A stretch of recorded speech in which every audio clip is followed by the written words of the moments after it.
Hello and welcome to another episode of Sexual Confidence on Tap with Shannon, Ethridge, and friends. I'm here with my friends, Angie McCarty and Julie Seibert. We are doing a summer Lovin series because we want to turn up the heat in every marriage on the planet. Too bad every marriage on the planet doesn't know who the heck we are, huh, ladies? We could really do a lot of good, right? We could. So we have talked about talking like lovers do and playing like lovers do. And today we're continuing the conversation with touching like lovers do. Now, I'm going to issue a challenge question. Do y'all remember the first time that your mate touched you? Oh, wow. Oh, yeah. Yeah, Oh, yeah. I think what really stood out to me, I fell in love with Randy pretty quickly. So we went on our first date. We were next door neighbors. We kind of have an amazing story. And so we went on a date. We set up this date after we'd talked on the phone quite a bit and then sat on my patio and talked. But we went on this date in downtown Omaha and we went to dinner, and there's a park down there that then we went to walk in this park along this path, and there was a park employee like in a golf cart that was going, like he was emptying the trash cans. So he was going from trash can to trash can, but he was driving kind of along the path. And when we were walking, I was on the inside of the path and Randy was on the outside of the path. And without even missing a beat in our conversation, he put his hand on my waist and moved me to the outside so that he was between the cart and me. And I found it to be one of the most, sexiest, hottest, kindest, compassionate things a guy had ever done for me. And it was just this one move where he put his hand on my waist and he just moved me and then stood on the other side of me. And we just kept walking and the golf cart guy passed. But anyway, that's one of my earliest memories. I love that. Wow. Yeah. My earliest memory was the day that Jonathan and I reconnected. We had met each other in 2013. We were both married. I was going through a divorce and our meeting was like literally 2 minutes long. And then we didn't really talk again until 2015. And when we did, he invited me over to his house to have dinner with his sister and his son and like just a bowl of chili before this conference that we were both going to attend. And that night, the bowl of chili turned into talking until the wee hours of the morning. We were sitting on a love seat. And I remember the first time he touched me, I had my arm kind of on the back of the love seat and he put his on top of mine and just started touching my arm. And later on that night, that led to our first kiss. And I will tell you, like, I'm at a loss for words, right? I'm the pastor and I'm at a loss for words. I've never seen you struggle with words like that.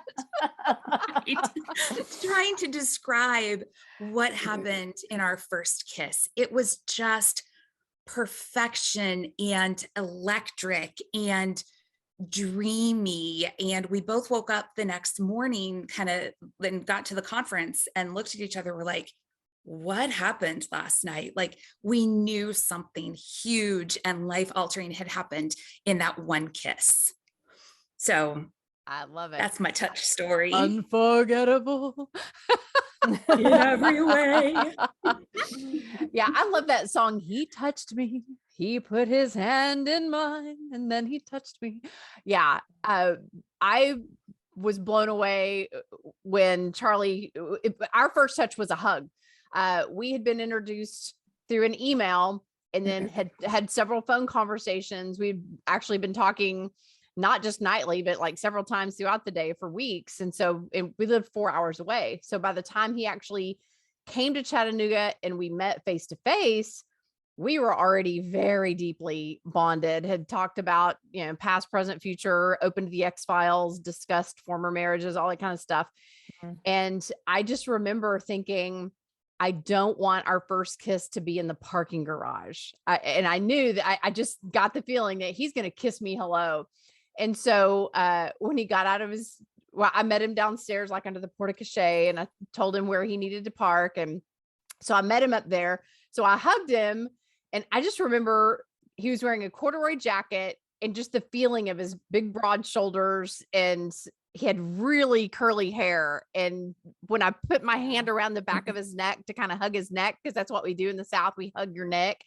I remember just feeling my fingers come in contact with his curly hair, and I just wanted to do more, so that was my first touch of him. But I whispered in his ear, I was like, don't kiss me. Don't kiss me. So I had to hold him in that hug long enough to communicate that. It's like, okay, I'm about to let you go, but don't you dare kiss me yet. And so he was a little confused and bewildered, but I took him upstairs, and I had this condo that overlooked the Tennessee River, and I wanted the balcony to be where our first kiss would be. So I just led him straight to the balcony. It was like, okay, now you can kiss me.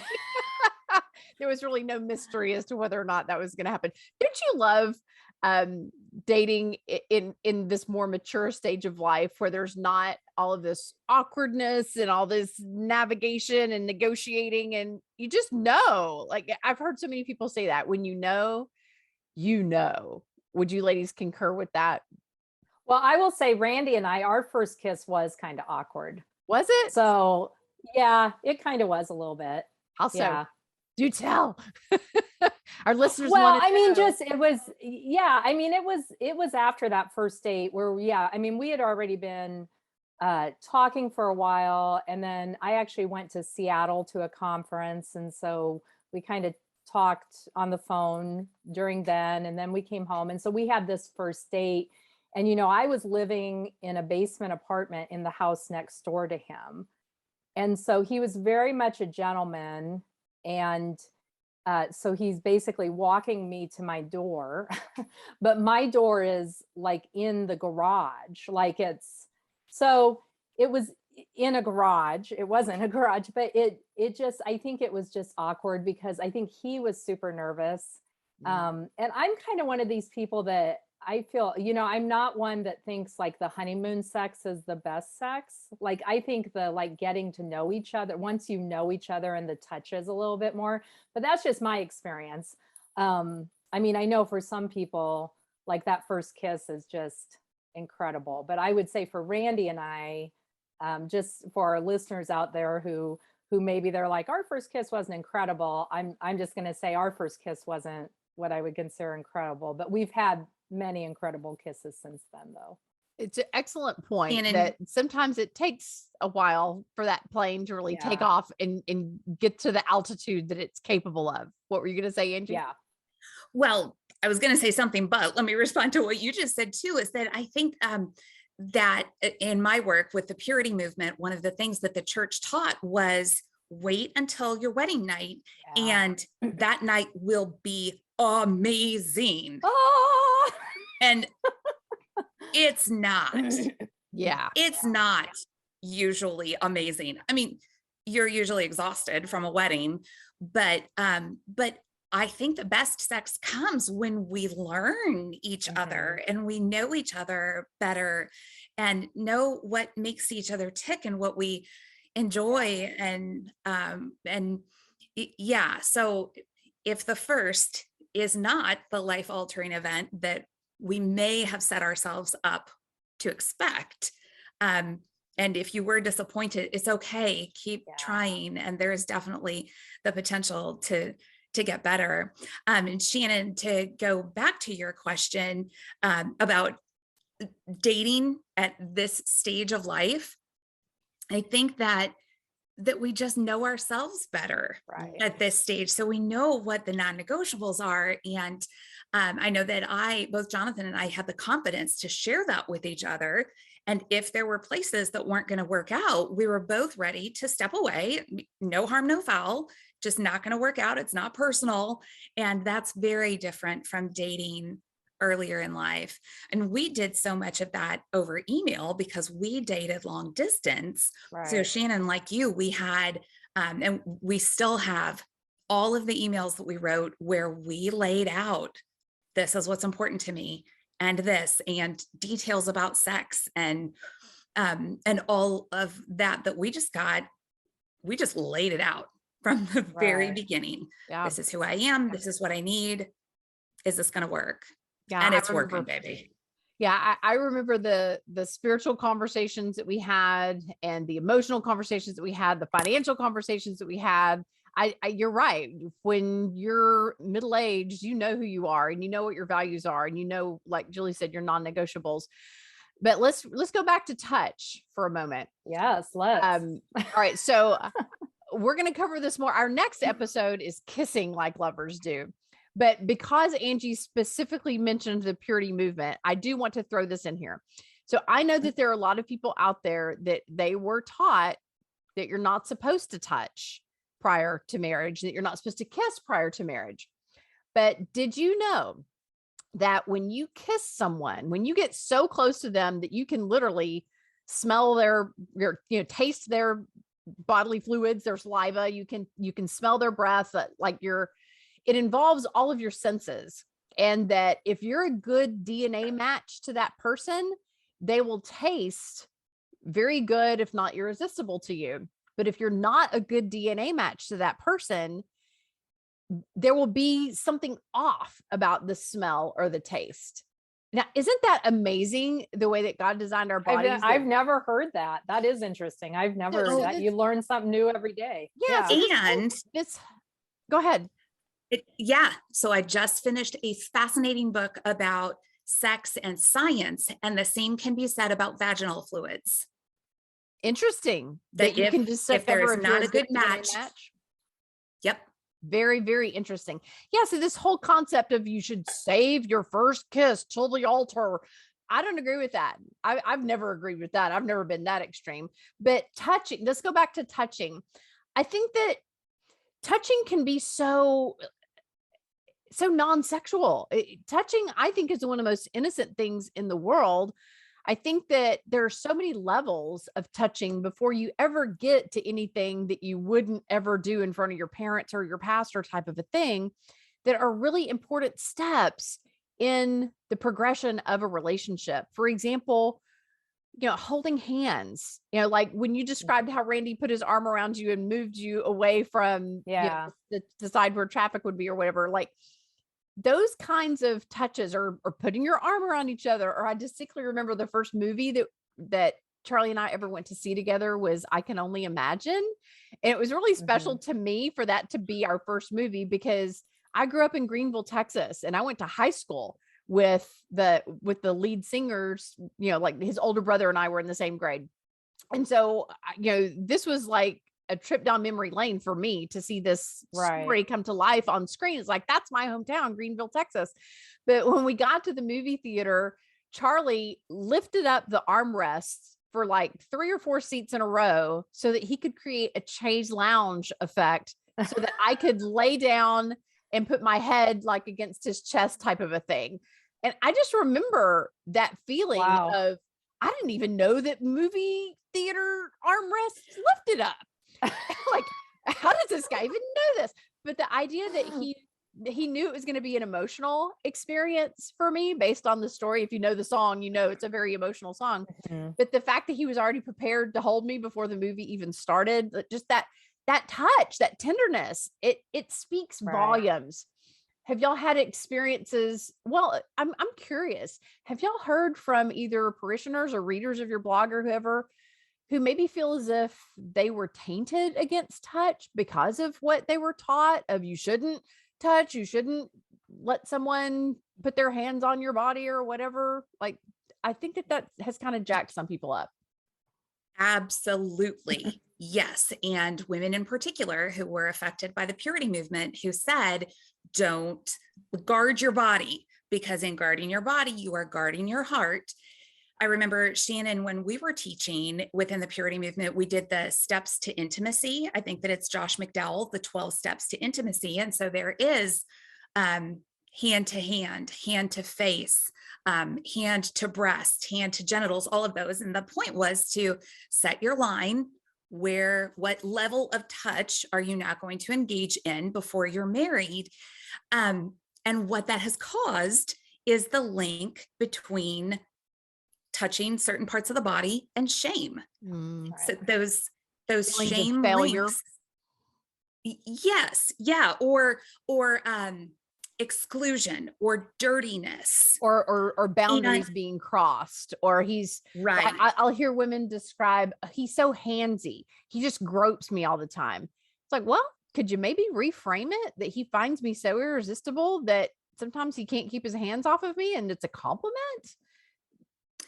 And the other thing I think that it's important to be mindful of when we talk about touch is sexual abuse. Yeah. And how that has affected so many people, and that something as innocent as a touch between husband and wife can be a trigger to the worst moment of someone's existence.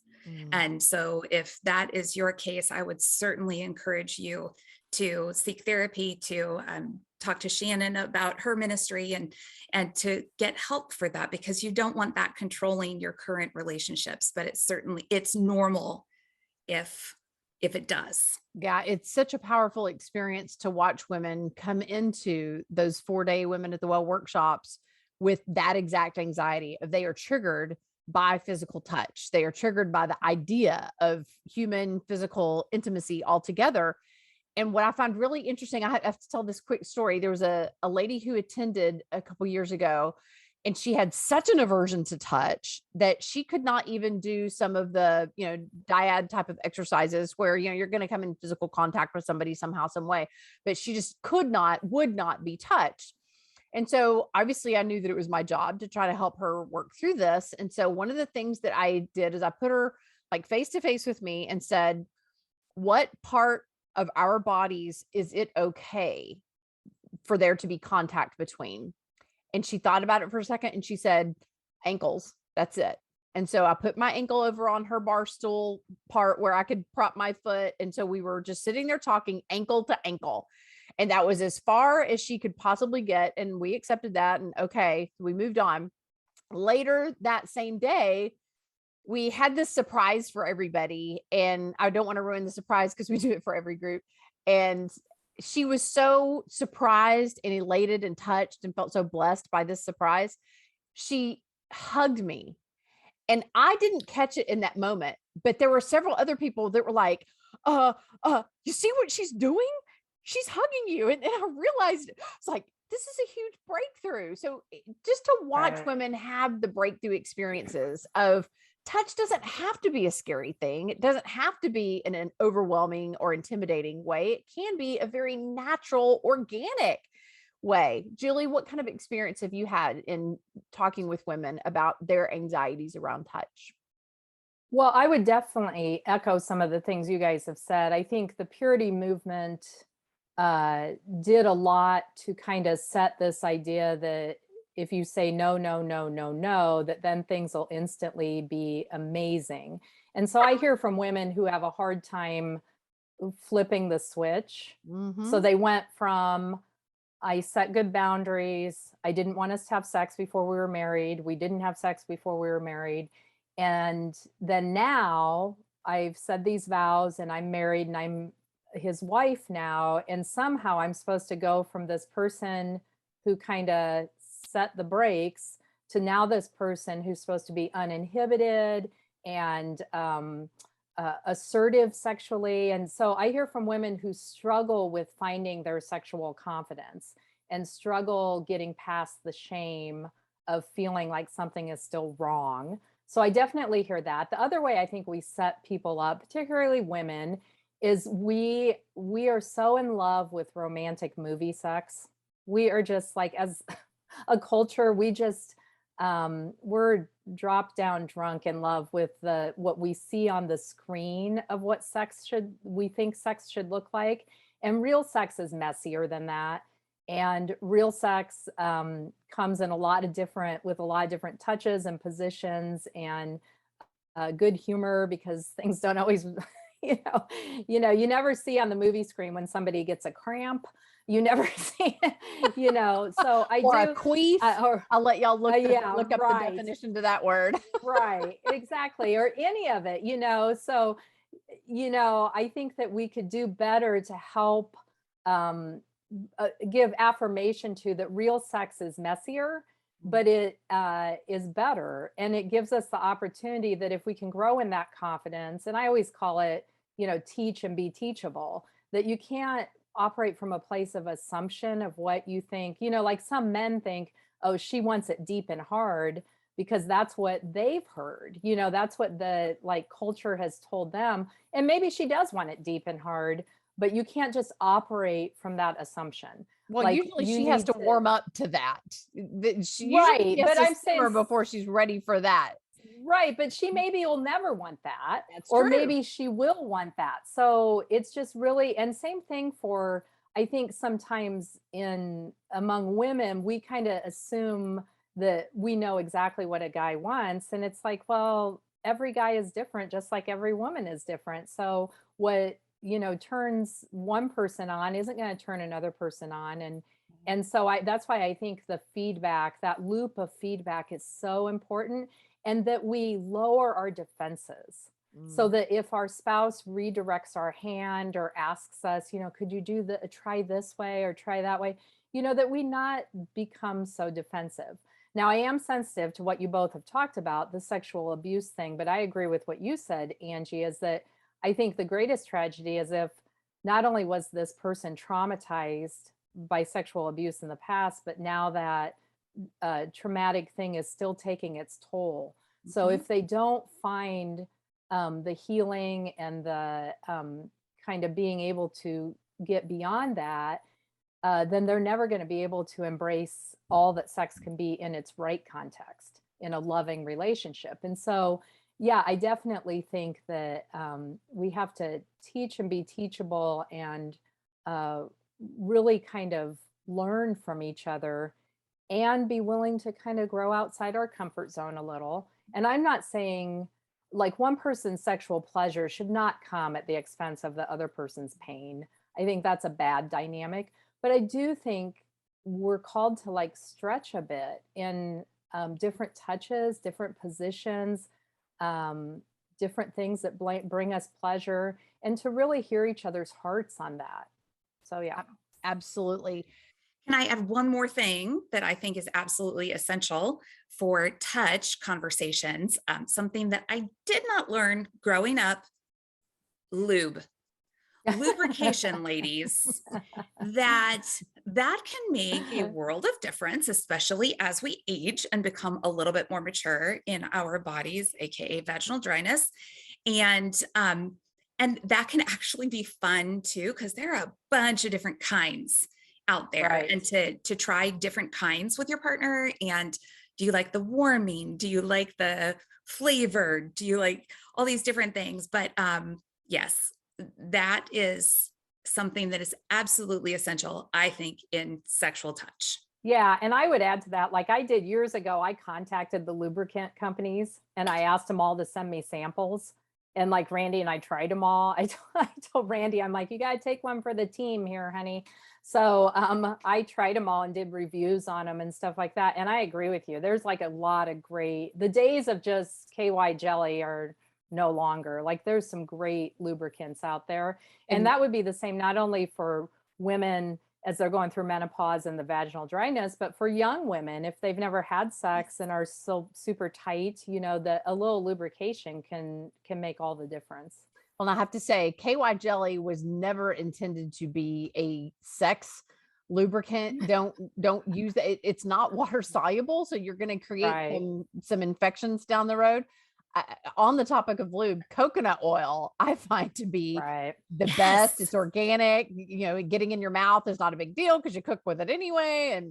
But I also say except I told my son, who loves to cook, that he was not allowed to use coconut oil anymore because I couldn't think about something in my food that had also been near my vaginal opening. Well, you have two separate jars. You have one that's in the kitchen and one that's in the bedroom. Yes, and we're not using the one in the kitchen for sex, but it did kind of concern me a little bit. So he sticks mostly to olive oil and we're good. Oh my God, Angie, that I'm going to have that stuck in my head.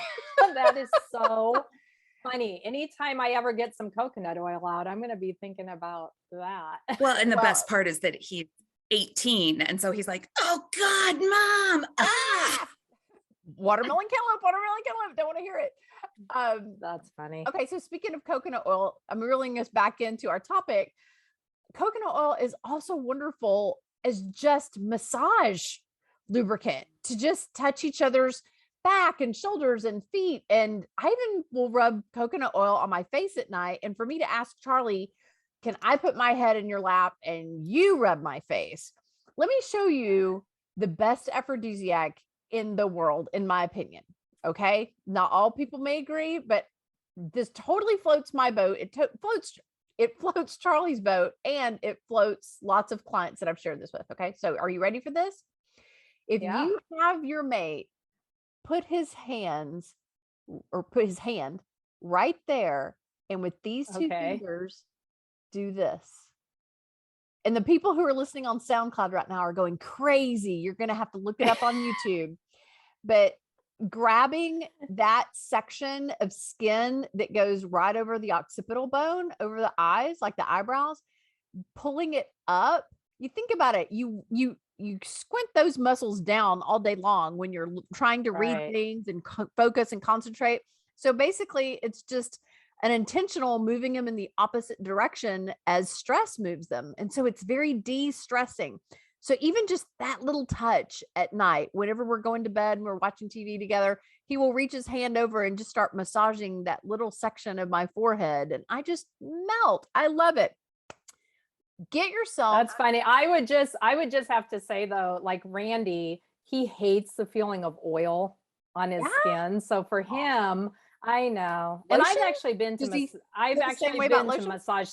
Yeah, kind of. I've been to massage therapy school. So like I was all about like, let's give each other massages and get all oily and naked and all that. And he just likes it dry, huh? He just doesn't like the feel of, I think it comes from, he was a mechanic by trade. So he spent like a lot of his work day oily. So and to him, he associates it with like not clean or something. But I mean, he's fine with lubricant, although we have the opposite issue. This is probably too much information, but like we have the opposite issue. Like I'm not dry at all. Yes. So we kind of we have the opposite issue. It's like too much. Yeah, I know. Right. And that's where the naked bed sheet comes in. Right. One of my favorite products, bar none, the naked bed sheet, waterproof protection for your mattress. But one of the best investments we ever made was we went on Facebook Marketplace and found a used massage table. She said, I used it 3 times. We bought it for $80. I can't tell you how many hours we have spent just taking turns massaging each other. And then we got smart after a while of, you know what, whoever goes first, then they have to give the massage instead of just stay relaxed. So we take turns being first so that, you know, we can stay in that relaxation zone. But I want to harken back to something that y'all have both addressed with the sexual abuse of, if you've been inappropriately touched in your past, sometimes that can cause such a huge emotional trigger for you. I want you to think about how unfair it is for someone to be robbed, someone to take something from you that is not theirs, that is yours, but they take it. That is a really unfortunate experience. But what's even more unfortunate is if they come back and rob you again the next day, and the next day, and the next day, and you just keep letting it happen. So understanding that it is within the human's power to regain that which has been stolen from them, to understand that the human spirit is resilient. Just like our body scars over and heals, our emotions can scar over and heal. You can move beyond sexual abuse. I've written about it in multiple books and talk about it in multiple podcasts. And obviously it's a topic that comes up far too often in coaching sessions. But I wanted to ask if you ladies hear this expression very often, either in the church or when you're speaking, or the people who respond on your blog, Julie. So many of my coaching clients have used this exact phrase. It's usually coming from women. if I give him an inch, he's going to want a mile. So the idea is that they don't want him to even touch her to start with, because she knows that it's going to lead to him having expectations of sex. What do you say to the person who says, well, I don't even want to give him an inch because then he's going to want to take a mile?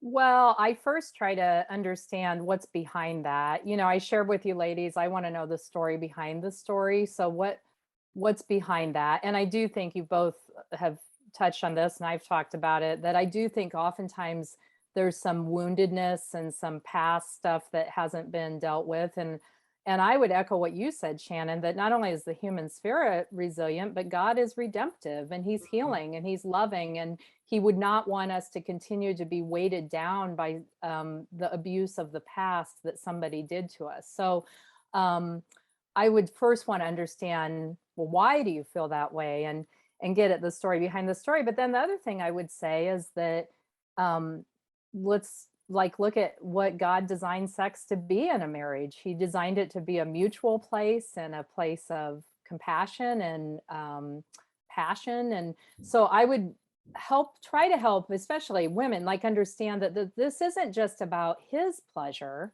It's not just about your husband's pleasure. This is about your pleasure. This is about your orgasmic experience and your having a sexual experience that is fulfilling. So what is the roadblocks? What are the roadblocks that is compelling you to say, if I give him an inch, he'll take a mile? Why is it that you don't want to be uninhibited with your husband? Right. Or why is it that you don't desire him sexually? Or why is it that you're resistant to his desire of you sexually? So I'm just the journalist in me wants to just dig deeper. But I want to emphasize that sex is for her too. I want her to grasp that. Right. That there is liberation Absolutely. To be had from those exact same feelings. Right. Angie, what were you going to say?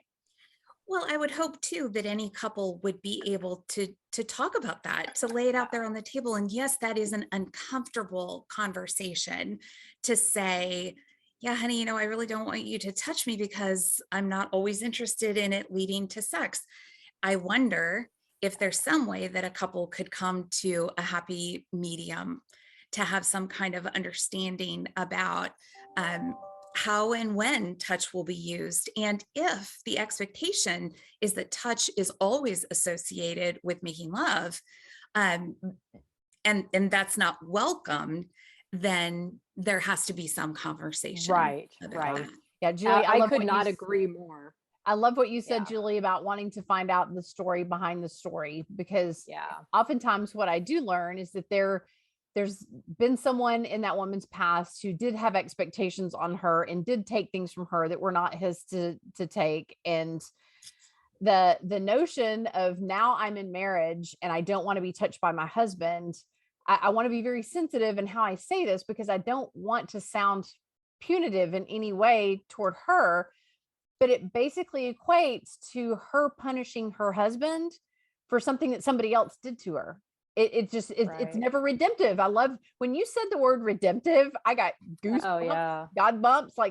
I so believe that every woman has it within her to heal from anything that's in her past, to liberate herself and to experience that passion and pleasure that is every human being's birthright. And it is so fun to watch a client evolve. I've literally had couples come in complaining that she seems to be asexual, no sexual feelings whatsoever, totally sexually flatlined.